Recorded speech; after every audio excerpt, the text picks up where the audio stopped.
What is up, YouTube? We have episode 2 of our Bolt Twister theme deck. So over the last week I played at least 10 games, and in this case I played exactly 10 games with the deck in its original form from episode 1. So this is exactly the Bolt Twister deck that you could get in the store just by buying it and opening it up. It was an interesting experience. It's not overly burdened with power or speed, let's say that. Carrying 30 Pokemon, it was definitely a bit on the slow side. Now, that being said, I was rather surprised that we actually picked up 3 wins out of 10 games. We had matches against live opponents. We had matches against online players on the Pokemon TCG Online. And I did play one game against the computer on hard, which isn't saying much, but against the computer on hard on the Pokemon TCG Online. Just because I was kind of wondering how it would perform against that opponent. And we had one win against each, actually, curiously enough. We beat one live player. We beat one player on the TCG Online. Not like a live human being, but still like a real person, just not here. You know what I mean. And the one game against the computer, we did win. Now, our wins, 2 of them came from people getting really badly energy shorted or energy screwed. They just didn't get the energies, and we just kind of slowly ran them down. And one game we won because our opponent got really badly confusion hacked. We owe a lot of that to Frillish, just confusing, and then the opponent just couldn't really do anything except slap himself in the face. And they elected not to retreat, which was part of that. So they're not necessarily the most defining wins, but I will say that when we won largely due to Feraligatr. He's pretty much the only heavy hitter the deck comes with, and if you can actually get him built up, he can be pretty scary.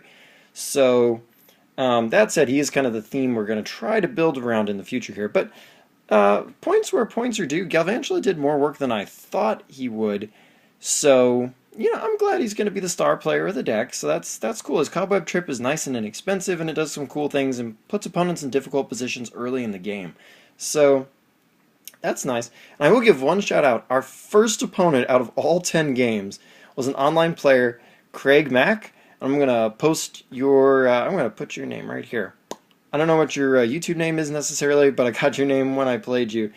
And he's like, oh, I recognize you from YouTube. And I'm like, oh, yeah, I'm playing a theme deck right out of the box. It's not the thing I'm proudest of right now, but yeah. But we're going to make this something to be proud of.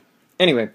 Enough of that, and actually, tell you what, if you want to get straight to the changes in the past, I'm going to put something there, so if you're popping in at about 3 minutes, you're in about the right place. So, that said, we're going to pull about 5 cards. Now, every week, we're going to pull roughly 5 cards. Now, because this is the first week, and we have a lot of big changes to make to kind of make this a little more competitive, I'm actually going to pull 7, because we got a number of cards that are just gimme pulls. First, we're going to pull Finneon because it has no evolutions. Adding the evolution isn't going to give us anything, and he has very little to contribute. And whilst I think Finneon's a cool-looking Pokemon, it's easily the weakest link in the deck. Next up, another gimme pull. We're pulling the 2 Bunnelbees. Well, it has a little more HP and the option of a second attack that can deal more damage. Its evolution doesn't offer us enough to incentivize putting it in when we already have 30 Pokemon. He's just not really giving us anything. These guys are just filling up extra space. Like I say, we got way too many Pokemon in the deck. Now that said, we're going to pull a few more Pokemon. And the question was, who are we going to pull? Because now we have to pull an evolution line. And the one that definitely pulled the least weight, it was kind of a little close, but Heliolisk and the 2 Helioptiles are going to be our other pulls. Helioptile didn't offer us much in the early game, really. And Heliolisk, whilst there were times when Pound was kind of actually desirable to me because I was that hard up for attackers, that 90 HP is pretty unpleasant, and Parabolic Spark makes us discard a lot of energies before it becomes significant. It's just not very helpful. So I think we can definitely do better, and what we're basically doing here is we're trimming the excess, and we're trying to give ourselves some speed here, because a lot of times I was just sitting there, draw a Pokemon, go, draw a Pokemon, go, draw a Pokemon, go. And even when I drew energies, I still wasn't doing very much because my windup on a lot of my attacks that can actually deal any damage, it's pretty slow. I mean, Galvantula to deal any damage at all is 3 energies. So our opponents could easily wait us out, even with bad hands usually. So what we're doing is we're adding some cards to accelerate ourselves. So the 7 cards we're putting in, 2 of them are going to be Professor Sycamore. We already run 1. I would have opted for a 4th one straight up. except we got a lot of cards still that are kind of one-ofs or two-ofs, and we might want to preserve those a little bit, and we don't want to put ourselves into too many bad situations just yet where we're going to have to burn them off because we don't have that many replacements for them if we discard them. So Professor Sycamore is going up, getting +2, putting it to 3 in the deck. We're also adding N. Our opponents take early leads on us a lot, and card drawing is going to be crucial for us early game if we want to have any kind of hope. So this is early game card drawing, but it's also a way in the late game to slow our opponents down enough and deprive them of resources enough that things like confusion and switching stuff around might just end up paying off. So this is some serious card drawing we're adding. We're definitely getting more supporters. I gotta say, when I didn't hit any supporters, like even Tierno, I was feeling really badly those games. So these additions are good, but we do need to add a little bit more power.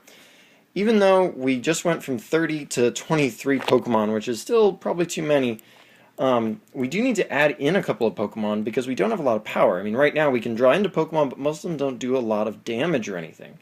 So one Pokemon we're definitely going to add another copy of is Feraligatr. He's our biggest hitter.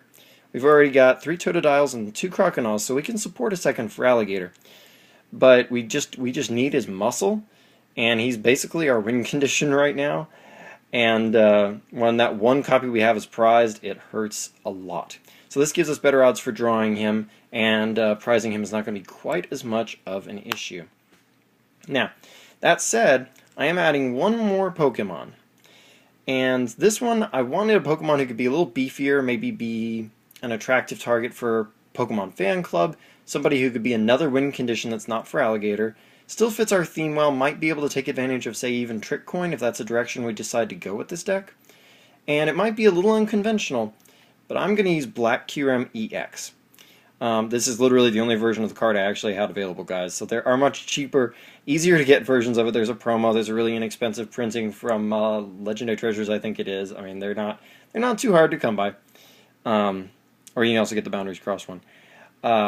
But his first attack is 3 energy, and we can stall until we power that up, hopefully. But it's got a coin toss chance of paralysis, and that's some good disruption that Trick Coin might be able to take advantage of.